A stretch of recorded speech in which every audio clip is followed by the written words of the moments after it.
Meus amados, quem criou a ceia? Quem inventou a ceia? O próprio Senhor.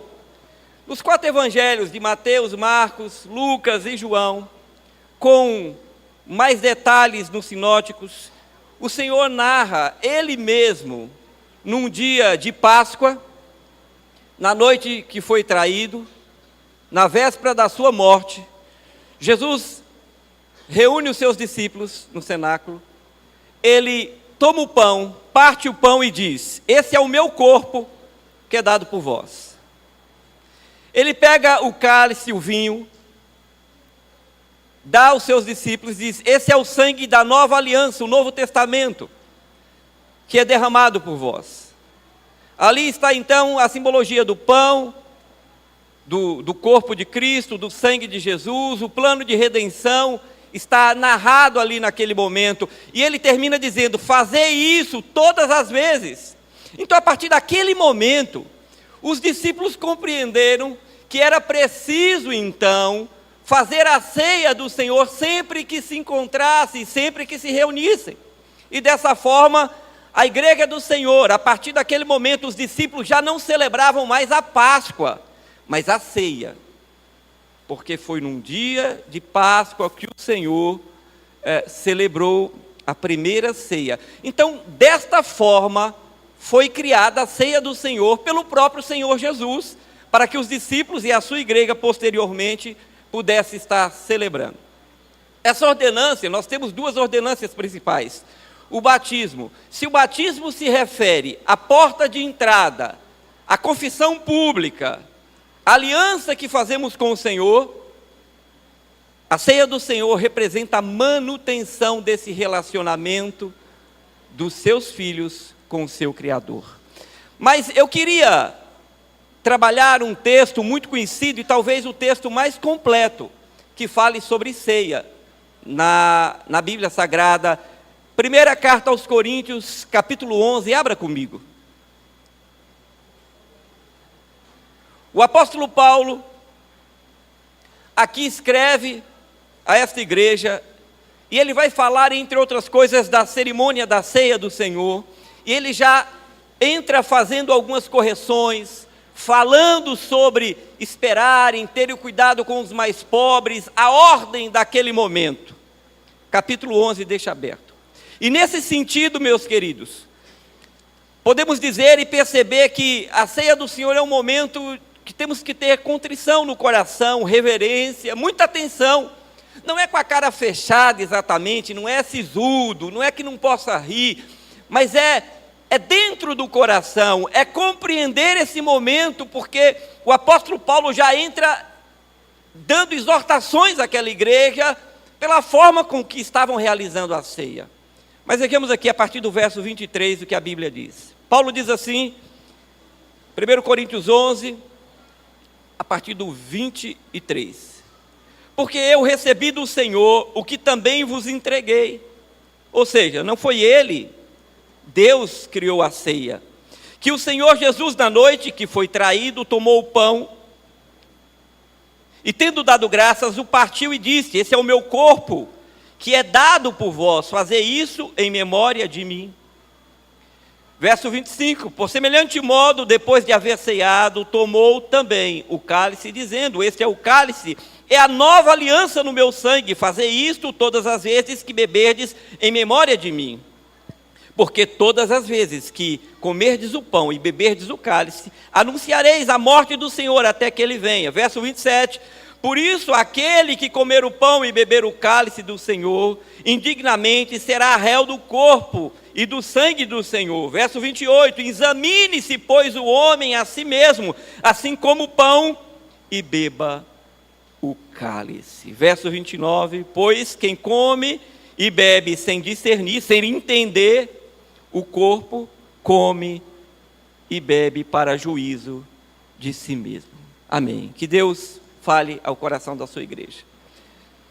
Esta passagem, o apóstolo Paulo detalha situações desse momento tão importante na vida da igreja, e eu queria pelo menos falar de 3 situações importantes que estão inseridas nesse texto e que fazem parte desse momento que nós vamos celebrar. Há 3 palavras aqui nesse capítulo, nos versículos que lemos, que nos vai remeter a uma situação de esclarecimento, de iluminação quanto o momento da ceia para a vida da igreja do Senhor. O primeiro deles se encontra no verso 24, parte B. Ele diz: fazer isso em memória de mim. Amados, em memória de mim significa voltar ao passado. E aqui há uma aplicação missionária do papel da igreja, de uma lembrança. Ele diz: em memória, volte, pense. E também uma aplicação prática da obra redentora. E deixa eu te contar uma história muito bonita. Há 5.000 anos atrás, aproximadamente um casal no Jardim do Éden, Deus havia criado o homem e a mulher, eu e você, através dos nossos pais, Adão e Eva. E Deus tinha dado uma ordem. Eles foram feitos para viverem com Deus, viverem eternamente. Eram como Deus, tinham a presença de Deus todo o tempo em suas vidas. Era maravilhoso, eles tinham tudo o que precisavam, e tudo o que queriam estava ali, às suas mãos.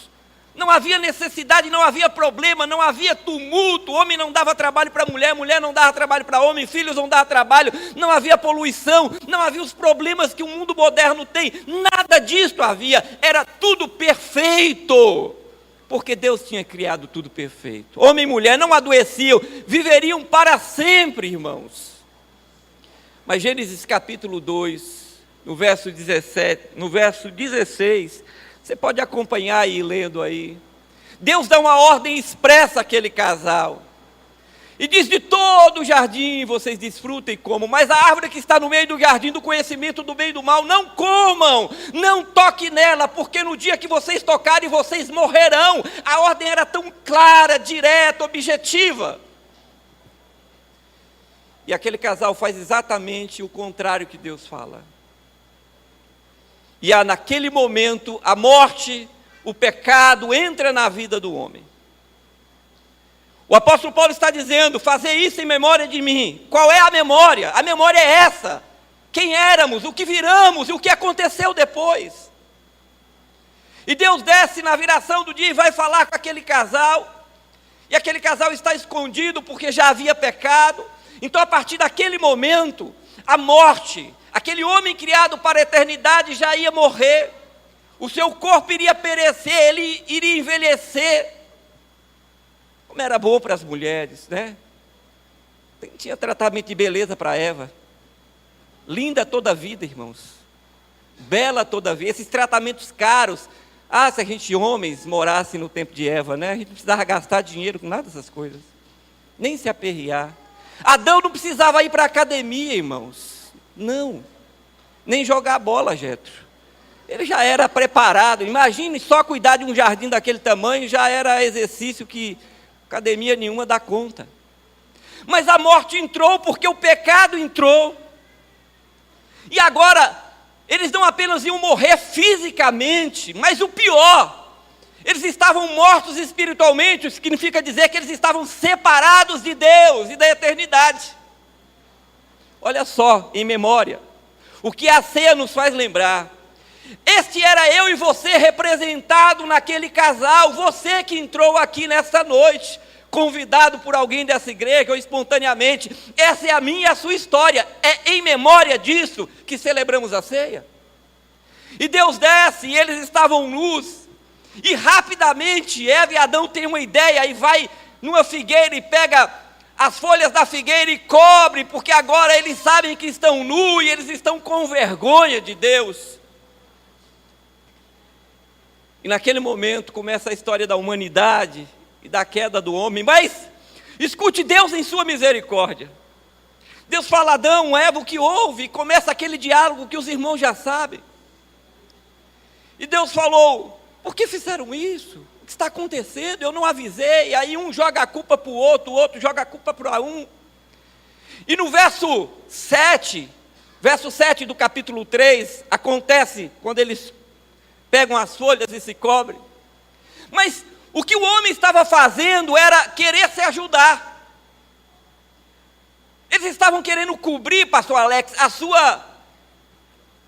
o seu corpo, a matéria. A vergonha era uma vergonha da matéria.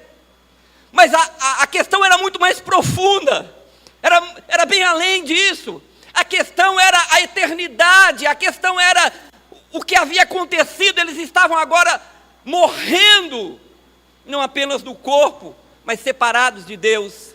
E no verso 17 da sua Bíblia, no capítulo 3, 17, Deus fala: essa não é uma ideia, vocês não podem se ajudar a si mesmo.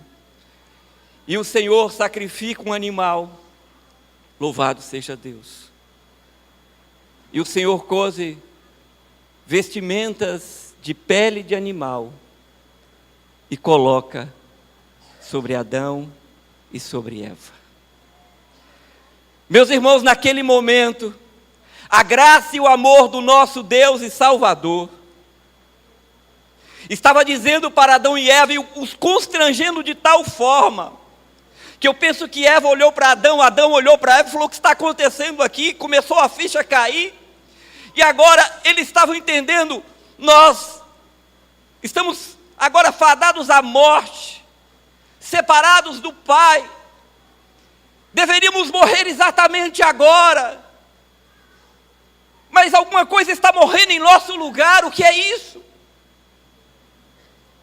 Aquelas peles que o Senhor cobriu representava a misericórdia e a graça de Deus, apontando para a eternidade, apontando para o Jesus, o seu Filho, e dizendo: vocês erraram, vocês pecaram, vocês me desobedeceram, mas veja, alguém vai pagar o preço pelo pecado de vocês, para que a misericórdia, para que a minha ira seja aplacada.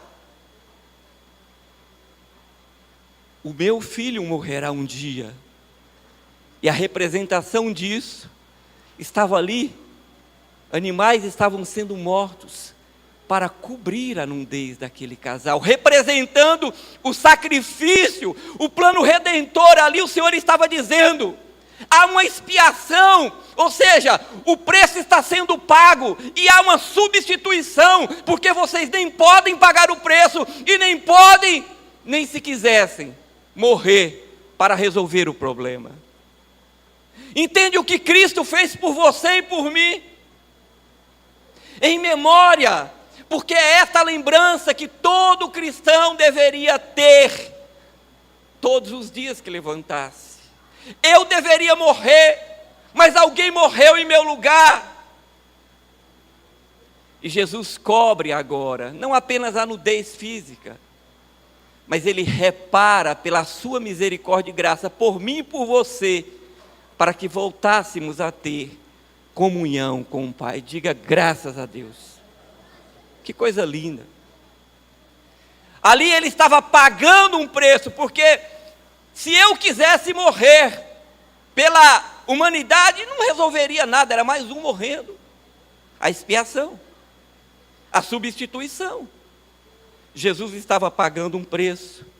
No livro de Hebreus, capítulo 10, verso 4. Aquilo não ia resolver naquele momento, mas apontava. Hebreus 4 diz que o sangue de animais não podia resolver o problema do ser humano, mas era uma figura. Então essa é a lembrança que você tem que ter. Jesus Cristo pagou um preço por você, o Cordeiro de Deus morreu por você, para que você tivesse vida, e vida em abundância, e vida para a eternidade. Amém? O segundo aspecto aqui na ceia, que eu gostaria de ver com os irmãos, está no verso 28, leia comigo. Diz assim: examine-se, pois, o homem a si mesmo, e assim coma o pão e beba o cálice. Segundo aspecto desse momento que vamos participar, meu irmão, é que Deus diz, e orientou o seu apóstolo, para que nós pudéssemos nos examinar. Esse culto também é conhecido como o culto da comunhão. E o que significa esse exame, pastor? É que nós temos que diariamente perguntar: Senhor, como está o meu coração contigo? Senhor, como está a minha vida? Como está a minha vida de oração, Senhor? Como está a minha vida de leitura da palavra, Senhor? Senhor, eu venho à tua casa, eu vou participar da mesa, mas é só isso? E como está o seu coração? O texto bíblico diz assim: examine-se o homem a si mesmo. A segunda coisa que percebemos aqui é que Deus nos dá oportunidade, e por isso Ele decretou, ordenou a ceia para que possamos refletir sobre como estamos caminhando na vida cristã. Não podemos viver como fariseus que, por terem a letra na mente, achavam-se os bons, os doutores, e já nem pensavam mais que eram dependentes e sobreviventes pela misericórdia de Deus, não. Porque não se examinavam à luz das Escrituras. E o texto bíblico diz assim: examine-se o homem. Esse é o momento que nós temos de olhar para dentro do nosso coração e falar: como meu coração está? Eu sou alguém que tenho perdoado, eu sou alguém que está levando feridas, marcas, as coisas acabam aqui, eu esqueço, ou eu guardo, eu sou um poço de rancor, de mágoa, de ressentimento. O que está dentro de mim?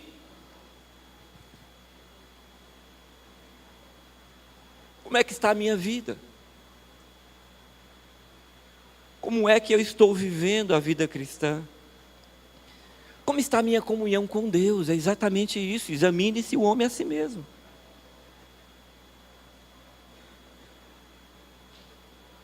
O texto bíblico nos pede para fazermos um exame. E essa é uma noite para fazermos isso. Como está a sua vida? Você que entrou, que talvez nunca tenha feito uma decisão por Jesus, pode pensar sobre isso também. Como está a sua vida? Como está você? Entende a necessidade da ceia? Fazemos uma vez por mês, devíamos fazer todo dia. A Bíblia não fala de quanto em quanto tempo. Para examinarmos a nossa conduta, aquilo que o esposo não sabe, a esposa não sabe, o pastor não sabe, o irmão não sabe, o filho não sabe, o pai não sabe, mas você sabe que está dentro de você. Você sabe. Aquilo que permeia a sua mente, os pensamentos, as intenções, as maldades. Não há um justo sequer. O apóstolo escreve aos Romanos: todos pecaram, estão destituídos da glória de Deus. Só há maldade dentro de nós, só há maldade, não se engane, só há maldade dentro do homem. Por isso o homem precisa examinar-se diariamente, dizer: meu Deus, eu quero celebrar a vitória. Porque o apóstolo Paulo é muito sincero com ele mesmo. Ele descobre quem ele é, assume quem ele é. Ele diz: miserável homem que sou. Depois de dizer que queria fazer o bem e não fazia, que o mal que não queria fazer. Os irmãos conhecem o texto. Mas aí no final ele diz: mas eu dou graças a Deus por Cristo Jesus. É disso que o texto está falando. Reconhecermos quem somos, o que permeia o nosso entorno.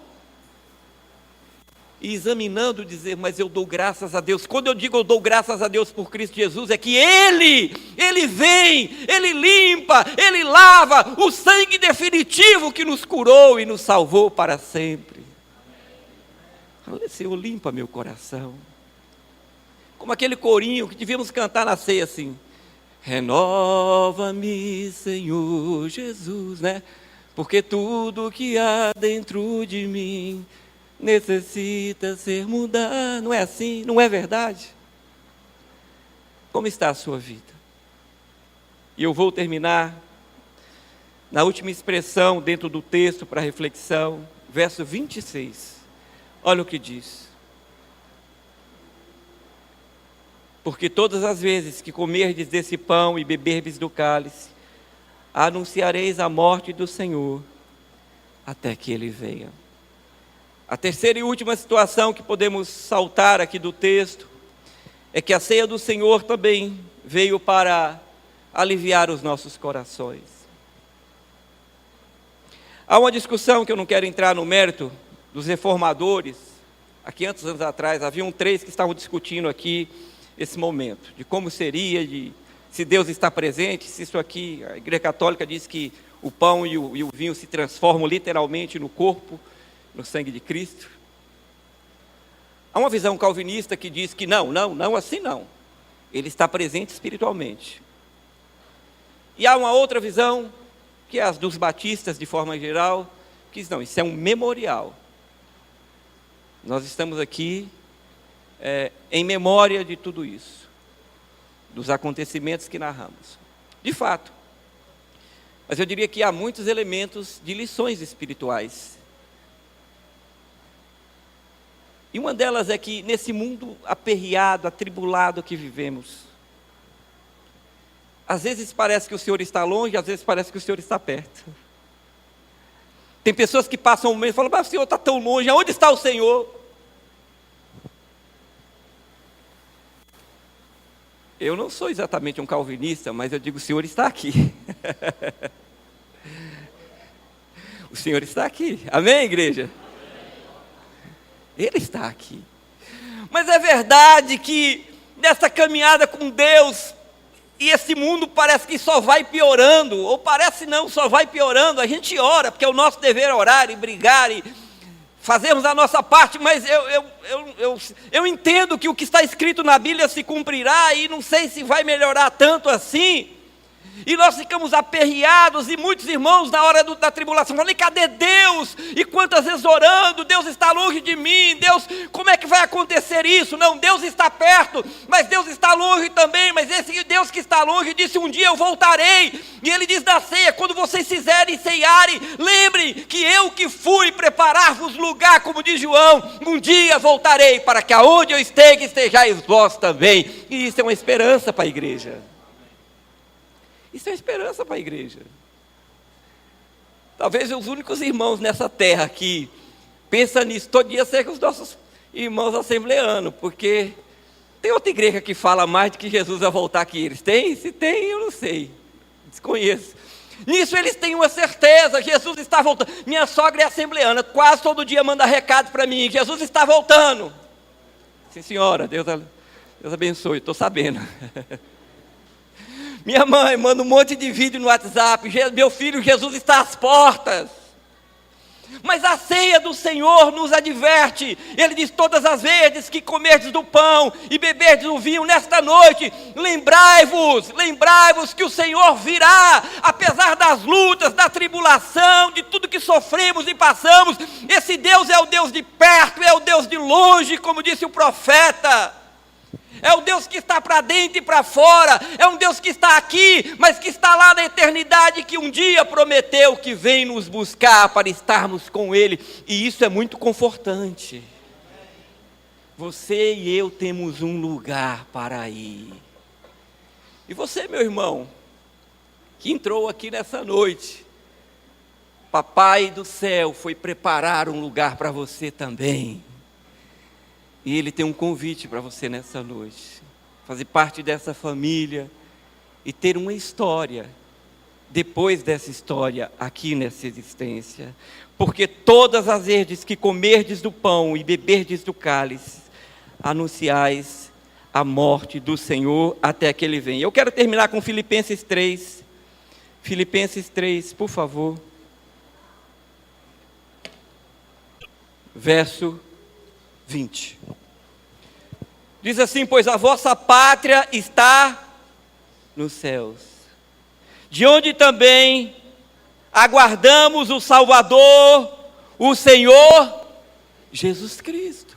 Nesta noite, quando você ceiar, meu irmão, entenda, não se apegue, viva, desfrute, mas não se apegue, porque a Bíblia diz, e a ceia do Senhor, Ele disse para os discípulos, todas as vezes que ceiardes, lembrai-vos que eu vou, mas é que eu voltarei, e que a vossa pátria não está aqui, senão nos céus, aonde nós aguardamos o Salvador, Jesus Cristo, nosso Senhor.